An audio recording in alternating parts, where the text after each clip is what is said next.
देखिए फैक्ट्री में मैगी कैसे बनती है।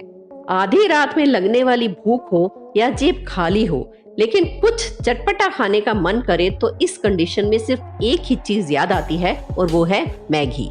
बच्चों से लेकर बड़ों तक सबको मैगी खाना बहुत पसंद होता है। लेकिन क्या आप जानते हैं जो मैगी आप इतना खुश होकर खाते हैं वो कैसे बनती है? और सिर्फ मैगी ही क्यों, जिस चम्मच से आप मैगी खाते हैं क्या आपको मालूम है वो कांटे वाले चम्मच किस तरह से तैयार होते हैं? क्या आप जानते हैं कि च्युइंगम जिसे हम कितना भी चबा लें लेकिन वो खत्म ही नहीं होती, वो किस चीज से बनती है? और जो पोटैटो चिप्स हम खाते हैं असल में वो आलू से बने ही नहीं होते, उसका बनाने का प्रोसेस कुछ और ही होता है। अगर आप नहीं जानते तो जनाब इस वीडियो में हमारे साथ अंत तक बने रहिए और हाँ, हमारे इस चैनल अनोखी दुनिया को सब्सक्राइब करके बेल आइकन को दबाना मत भूलें। तो फिर चलिए शुरू करते हैं। Candy bar. सबसे पहले बात करते हैं कैंडी बार की। दोस्तों, आप लोगों ने डेयरी मिल्क चॉकलेट को तो जरूर खाया होगा। अगर नहीं खाया है तो टीवी पर उसका एड तो जरूर देखा होगा। आज हम आपको इसे बनाने का प्रोसेस बताने जा रहे हैं। सबसे पहले sugar, coconut oil, cotton syrup और मोलेसिस, इन सब का इस्तेमाल किया जाता है और इन सब चीजों को मिक्स करके 8 मिनट से लेकर 10 मिनट तक के लिए गर्म किया जाता है। फिर इसके बाद पूरे मिक्सचर को एक बड़े से बर्तन में डाल दिया जाता है और जो पिछली टाइम बनाते समय कैंडी बची थी उसे भी इस सिरप में मिला दिया जाता है। इसके बाद इस मिश्रण को एक बड़े से स्टील प्लेटफॉर्म में डालकर उसको अच्छी तरह से मिक्स किया जाता है।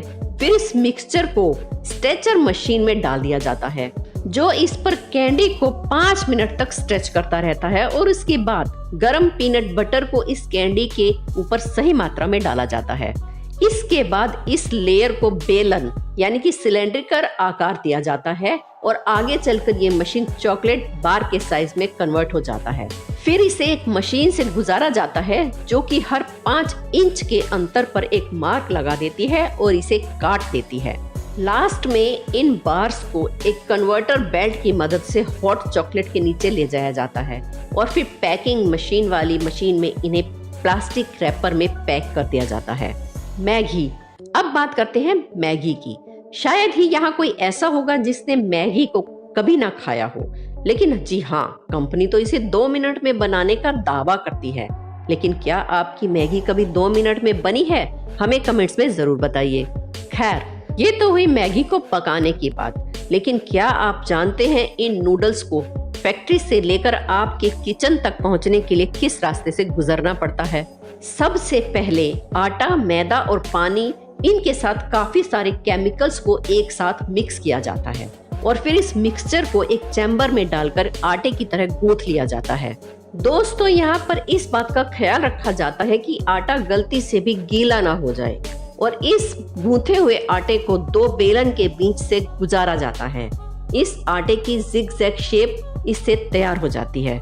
फिर इस आटे की शीट को कई बार बेलनी यानी कि कंप्रेसर मशीन से गुजारा जाता है जिससे इस आटे की शीट और भी ज्यादा पतली हो जाती है, जिसके बाद इस नूडल के आखिर में इस परत को कटर के जरिए नूडल्स की शेप में पतला पतला काट दिया जाता है और फिर कन्वेयर बेल्ट के जरिए इन नूडल्स को अगली मशीन में शेप के लिए डाल दिया जाता है। जैसा कि आप देख रहे हैं कि ये सभी नूडल्स कट कर मशीन से निकलते हुए आ रहे हैं और इसके बाद इन्हें शेप में काटने के बाद प्लास्टिक पैक में पैक करके आपके घर तक पहुंचा दिया जाता है। आइए अब बात करते हैं फोक यानी कि जिससे मैगी खाई जाती है उस चम्मच की। अब मैगी बनते हुए तो आपने देख लिया, लेकिन फोक मेकिंग प्रोसेस भी हम आपको दिखा देते हैं। जी हाँ, सबसे पहले हम एक बड़ी सी मशीन द्वारा स्टील की प्लेट को एक ही आकार में काटते हुए देख रहे हैं। ये टुकड़े रेक्टेंगुलर शेप के होते हैं और फिर एक वर्कर इन सभी स्टील के टुकड़ों को एक साथ इकट्ठा करके दूसरी मशीन के पास ले जाता है जहां पर इन्हें ऐसे आकार में काटा जाता है ताकि इससे आसानी से कांटे वाले चम्मच बन सकें। ये सभी स्टील के पीसेस जब प्रॉपर शेप में कट जाते हैं तो नीचे गिरते रहते हैं और वर्कर इन्हें अपने हाथों से उठाकर एक कंटेनर में भरते रहते हैं। जब इस तरह के कंटेनर भर जाते हैं तो इन्हें आगे के प्रोसेस के लिए ले जाया जाता है, जहां इन सभी पीसेस को बारी बारी एक रोल करती हुई मशीन के नीचे से गुजारा जाता है ताकि ये इसका आगे का हिस्सा पतला हो जाए। इस प्रोसेस के बाद चम्मच के हत्थे को शेप में लाने के लिए उन्हें खांचे के ऊपर रखकर इन पर दबाव डाला जाता है और जब ये सारा प्रोसेस हो जाता है तो वर्कर्स इसके आगे वाले हिस्से को प्रॉपर शेप देने के लिए मशीन के अंदर रखकर काट देते हैं, जिसकी वजह से ना सिर्फ इसको प्रॉपर शेप मिल जाती है बल्कि इसका आगे वाला हिस्सा चम्मच की तरह बैंड हो जाता है। अब ये नॉर्मल चम्मच की तरह तो तैयार हो गया, लेकिन इसे कांटेदार बनाने के लिए दोबारा से इसे मशीन में वापस डाला जाता है और दबाव के साथ इसके बीच में कट किए जाते हैं, जिसके बाद आपके सामने ये कांटेदार चम्मच बनकर तैयार होकर आ जाता है। दोस्तों, क्या आप जानते हैं कि च्युइंगम इतनी मजेदार कैसे होती है? उसे हम कितना भी चबा लें लेकिन वो खत्म नहीं होती है और उसका मजा बढ़ता ही जाता है। ऐसा क्यों है? च्युइंगम बनाने का सफर शुरू होता है गम बेस से, जो कि प्लास्टिक और सिंथेटिक मटेरियल से बना होता है। इसमें फ्लेवरिंग कलर ऐड करके इसके बाद इस पेस्ट को एक बड़े से कंटेनर में डालकर स्ट्रेच करते हैं। इसके अलावा च्युइंगम में ग्लूकोज सिरप भी मिलाया जाता है, जिसकी वजह से च्युइंगम सॉफ्ट रहती है और उसको खाने में आपको एक यूनिक टेस्ट मिलता है। इन सभी इंग्रेडिएंट्स को करीब आधा घंटे तक अच्छे से मिक्स किया जाता है। इसके दौरान जो हीट पैदा होती है उससे च्युइंगम को वो अमेजिंग स्ट्रेचिंग स्ट्रक्चर मिलता है। इसके बाद इस मिक्सचर को स्टूडर में डाल दिया जाता है। यहाँ ये मशीन इसकी लंबी स्ट्रिप्स काट देती है और उसके बाद इन स्ट्रिप्स को फ्रीजर के थ्रू पास कराया जाता है। फ्रीजर से पास होने के बाद च्युइंगम रैपर से चिपकती नहीं है और इसकी लास्ट स्टेज होती है उसे रैप करके हमारे घर तक पहुंचाना। ये मशीन 1 मिनट में 900 च्युइंगम तैयार कर देती है। तो कैसा लगा आपको च्युइंगम बनाने का ये सफर? हमें कमेंट्स में जरूर बताइएगा। Potato chips.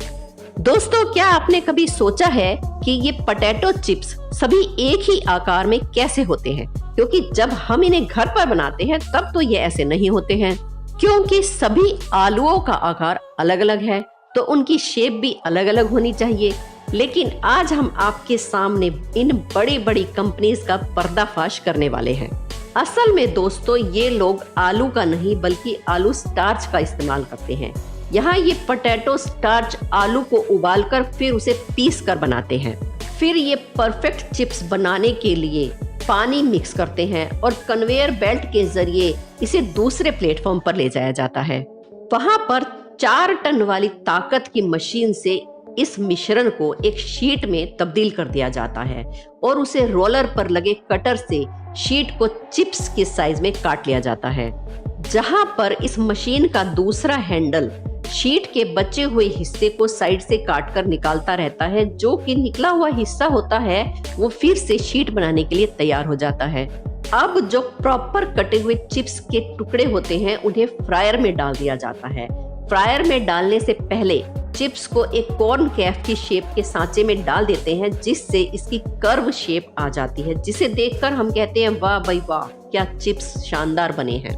इसके बाद इन्हें एक कन्वेयर बेल्ट से दूसरी कन्वेयर बेल्ट में डाल दिया जाता है और जो चिप्स बनाने का सबसे जरूरी हिस्सा होता है फिर वो प्रोसेस किया जाता है। और वो प्रोसेस होता है हर कंपनी का अपना एक सीक्रेट मसाला, जो कि इस पोटैटो चिप्स को इतना बेहतरीन और स्वादिष्ट बना देता है।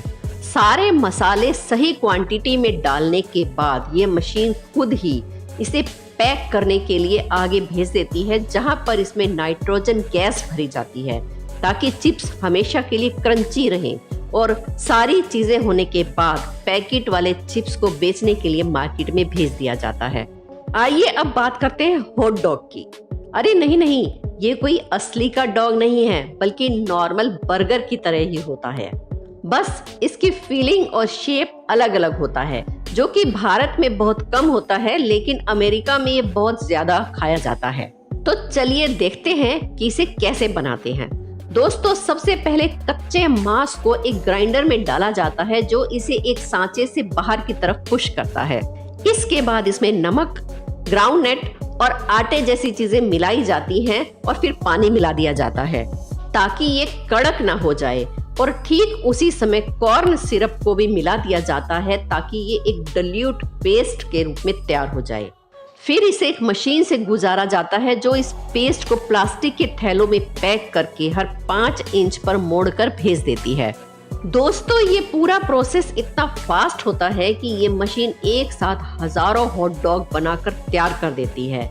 बाद में इन बड़े बड़े हॉट डॉग्स की लेयर को एक बड़ी सी मशीन में डाला जाता है ताकि इन्हें गर्म पानी से धोया जा सके। धुलने के बाद इन्हें ओवन में पकाया जाता है, जिसके बाद इनके ऊपर की प्लास्टिक कवर को हटा दिया जाता है और इन्हें अच्छी तरह से पैक करके मार्केट में भेज दिया जाता है। उम्मीद करते हैं कि आपको हमारी आज की वीडियो पसंद आई होगी। अगर पसंद आई तो लाइक करना ना भूलें। हमारे चैनल अनोखी दुनिया को सब्सक्राइब करके बेल आइकन को जरूर ऑन कर लें। हमारी वीडियो पर कमेंट जरूर करें कि आपको इसमें क्या सबसे ज्यादा अच्छा लगा। अगली वीडियो में मिलते हैं। शब्बा खैर। धन्यवाद दोस्तों।